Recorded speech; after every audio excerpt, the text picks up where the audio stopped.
Everybody, welcome back to my channel. I am Ms. Roxanne, and this is Daily Rambles. Today we're doing Season 1, Episode 15 of Avatar The Last Airbender called Bato of the Water Tribe.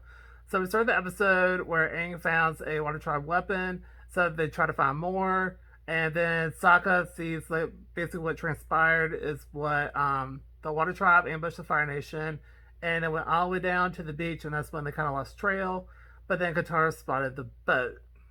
Then we cut to where Iroh and Zuko are meditating and drinking some tea, and then also there's a crash, and there's this woman June who has a mole type monster and ripped up the boat and found a stowaway and knocked it and like paralyzed it with the mole. And so they were very well, I was very much crushing on her, like a lot.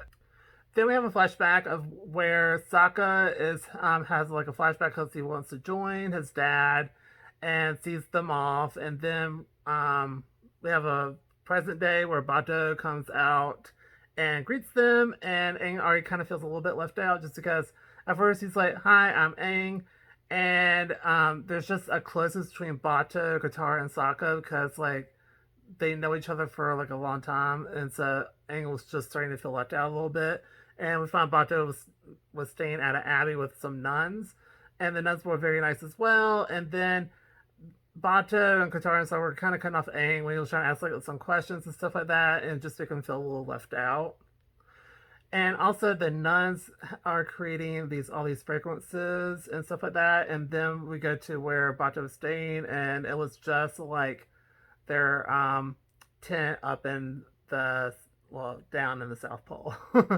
And they start to reminisce, and like I said, Aang's feeling left out. So at first he was going to leave, then he kind of stayed, and then he Bato said that he's supposed to be getting a letter from the Earth Kingdom about the whereabouts of Katara and Sokka's dad. I cannot remember his name right now. Then, a little bit before Aang left, I forgot to say that Zuko and Iroh go to this pub, and it's probably funny because June is literally beating everyone and arm wrestling, and she's like, when they give her the money, what was funny is like, oh, I can't, I don't have enough money. She says, next round's on me. And anyway, so they talk more outside, and basically Zuko is trying to find Katara thanks to that necklace, and she's like, I'm not going to help you. And Iris says, well, we'll pay for your weight in gold. And she jumps out and is like, how about your weight in gold? And Iris like, you got a deal. So anyway, Aang left, and so he was just like on the boat, and then the Earth Kingdom guy arrives and delivers the letter, and Aang is being a little bit selfish and balls it up and puts it in his, I guess, jacket. I don't know what that tiny thing is around. I don't know if that's supposed to be a mini jacket or what. Anyway, he put it somewhere and hid it. So Aang arrives back and he starts to act weird, and then we cut to where Zuko, Iroh, and June are on the Avatar's trail, on Aang's trail, same diff, and they go to all these different locations. They run into that herb lady, and they see the fortune teller, and we have the fortune teller kind of crushing slash flirting with Iroh, and he kind of does it back, and that was kind of, I was like, oh. And then, so while Iroh and Zuko and Jin are doing that, Bato takes Sokka ice dodging but using rocks instead, and so Katara and Aang help him, and they actually do this really cool little action scene which I really enjoyed. And so when Bato was rewarding them, he puts like some paint on them to, I think Sokka was the wise, I forgot what Katara's was, and Aang was trust, and he's like, I can't accept it. If I comes clean and hands them the letter, and Sokka and Katara get really, really, really, really mad, and Sokka bounces, and so does Katara. Like, we're leaving. So on the way out, as they're talking to Bato as they're quote unquote leaving, Sokka and Katara change their mind and having to change their heart. And then then the June, Zuko, and June show up on that thing at the Abbey, and they're looking for the girl because of the necklace. So a nun runs out and tells Aang about this. So Aang goes to try to help Katara. So we go back to the Abbey where um,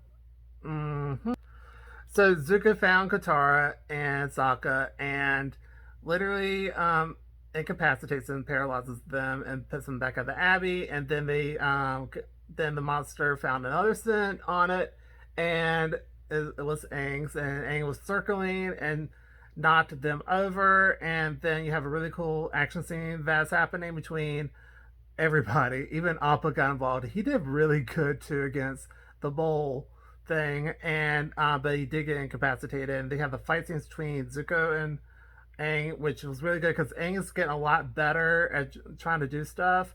Because he was also good mimicking what Zuko was doing. Because Zuko had this one move, and then of course he missed, and then Aang did the same move but with wind, but he also missed as well. And then had the one over the whale, which was super cool. I really enjoyed that one a lot. So as everything's happening along, the nuns paralyze Sokka and Katara. So Sokka has the idea to use all the fragrances to confuse the monster. So that's what they do. And what happened was Zuko got paralyzed, and so did June. And Iroh catches her, and was like, "Oh, I'm paralyzed," but he's not. And June's like, "Oh." And also, I forgot to mention, during also the fight scene, Aro took some samples of the fragrances as well. So after that's over, Team Avatar or Team Aang are leaving, and they are going to the North Pole.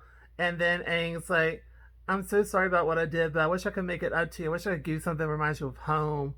And they keep telling me that for a little bit, and he's like, "I got the necklace." Like, "Where'd you get it?" It's like, "Azuka wanted me to give it to you."